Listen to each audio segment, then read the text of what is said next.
Dios te bendiga, es un gusto poder saludarte a través de este medio. Te saluda el hermano Edgardo Noyola. Quisiera brevemente compartir contigo una porción de la Escritura, una breve reflexión que queremos fundamentar en el capítulo número 4 del libro de los Salmos y nada más la primera parte del versículo 1.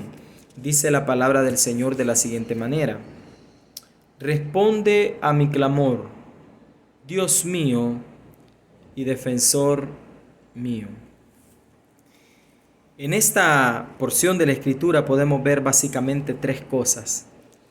Podemos ver al salmista o al autor de la porción en una vida de clamor a Dios, en una vida, podemos decir, de oración al Señor. Aunque no necesariamente cuando nosotros leamos en el libro de los Salmos la palabra clamor, no necesariamente se refiere a la oración como hoy nosotros la entendemos, pues podía ser, por ejemplo, un grito de auxilio, un grito de desesperación. Eso podía ser el clamor de alguien en angustia.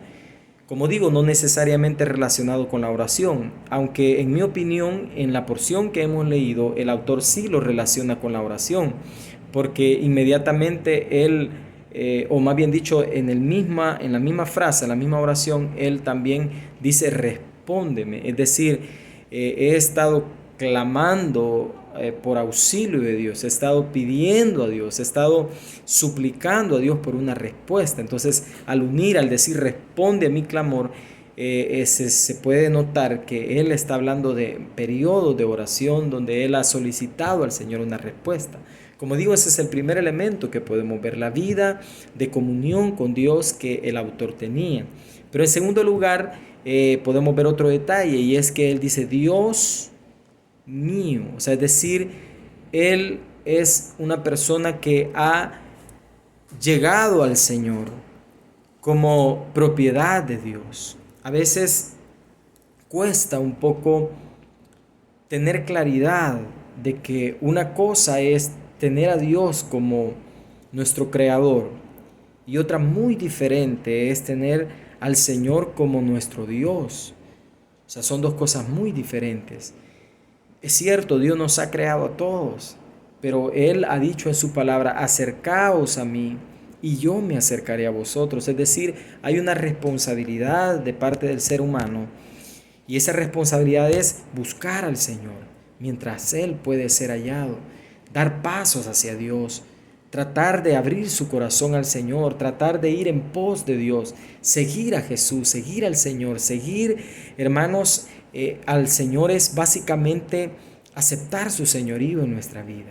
Entonces el salmista está diciendo, yo no sé si Dios es Dios de mi vecino, de mi hermano, de los que me rodean, yo no lo sé. Lo que sí sé, decía el salmista, es que es Dios mío, es mi Dios.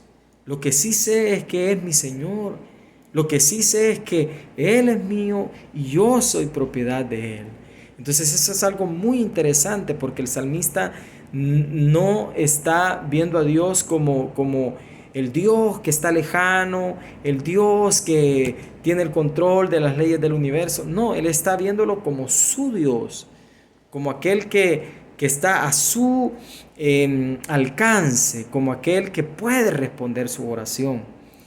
Y en tercer lugar, él dice, la última parte de lo que leímos, del versículo que leímos, defensor mío. O sea, ya dijo que él habla con Dios, que es su Dios, pero ahora dice defensor mío. Hermanos, es muy interesante porque el momento en el que el salmista se desenvolvió, usted puede leer el Salmo 3, por ejemplo, hermano, era un momento de enemistades, acechanzas, persecuciones, acoso, peligros. Es decir, el salmista en algún momento tuvo mucho temor en su corazón por todo lo que venía en contra, por todo lo que le amenazaba. Pero él en ese momento recordó que su Dios No solamente era el Dios que había creado todas las cosas, sino que era el que peleaba sus batallas, el que le defendía, el que intervenía a favor de su vida, el que lo guardaba, el que lo acorazaba, el que lo sacaba adelante, el que le daba refugio, amparo, abrigo, consuelo, seguridad. Hermano, eso es hermoso, porque la vida devocional que el salmista llevaba, ese acercamiento a Dios, le hacía sentir a Dios como su protector, como su defensor.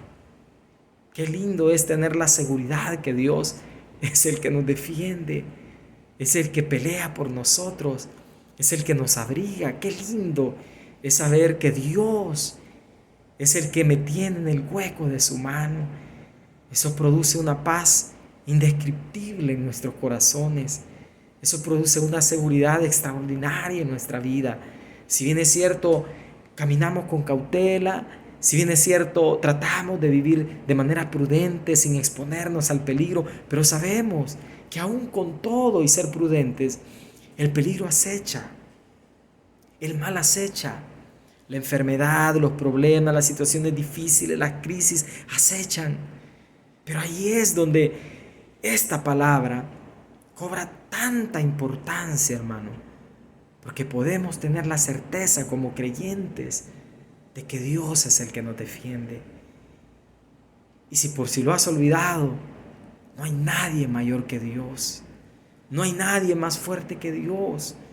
No hay nadie que pueda superar el poder y la eficiencia de Dios a la hora de defendernos, hermano.